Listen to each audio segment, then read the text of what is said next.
La Revolución Cubana. Con el apoyo del gobierno estadounidense y mediante un golpe del Estado, el general Fulgencio Batista asumió el poder en Cuba en 1952. Batista reprimió el Congreso y desconoció la Constitución vigente. Desde el inicio, reprimió con violencia todas las manifestaciones en su contra. En 1953, con el fin de derribar al gobierno, un grupo de estudiantes, entre los que se encontraba Fidel Castro, tomó el cuartel Moncada en la ciudad de Santiago. La operación falló y los estudiantes fueron detenidos y encarcelados.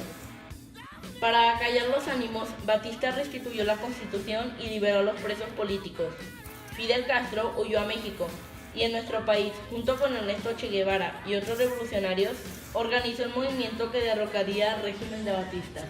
En 1956, Fidel y sus correligionarios regresaron a Cuba, a bordo de la embarcación Granma.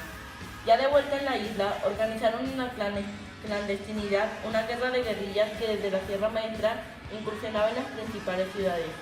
El apoyo popular y campesino a la revolución fue enorme. El 1 de enero de 1959, los revolucionarios lograron el triunfo y Batista huyó de Cuba. De inmediato se organizó un gobierno provisional dirigido por Fidel Castro, quien tomó medidas de carácter socialista, como nacionalizar las industrias, los bancos y promover un reparto agrario, expropiando grandes haciendas que estaban en manos de los estadounidenses. Estados Unidos de América se manifestó desde un principio en contra de la Revolución Cubana y aplicó castigos económicos al régimen de Castro, como el bloqueo comercial de la isla, para lo cual ejerció fuertes presiones sobre el resto de los países del continente a través de la Organización de Estados Americanos, OEA.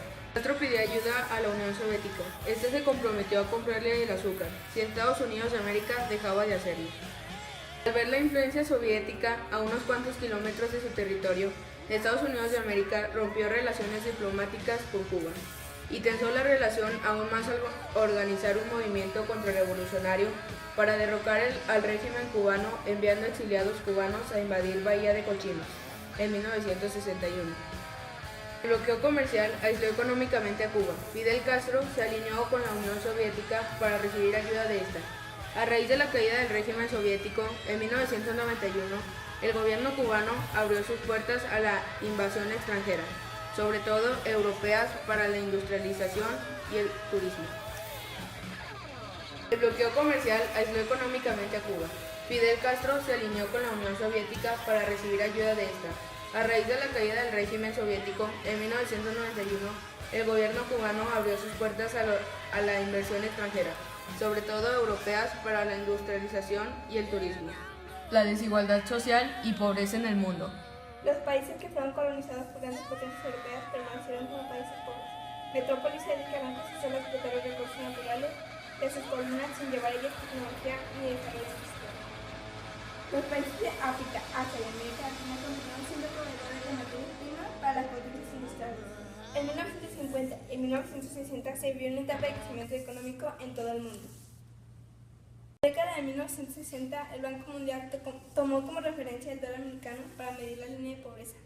Se consideraba que las personas que vivían con menos de $1 diario estaban en pobreza extrema, y los que vivían con $2 diarios se encontraban en el rango de pobreza moderada. Los países pobres constituyen 80% del total de la población del mundo y reúnen solo 15% de la riqueza, mientras que la población de los países ricos constituye 20% del total y se reparte 85% de la riqueza. Bueno, este fue nuestro proyecto de historia del periodo 8 y los integrantes del equipo fue Jimena Meléndez Valdés, Ana Paola Teresa Chávez y Mariana Díaz Vargas.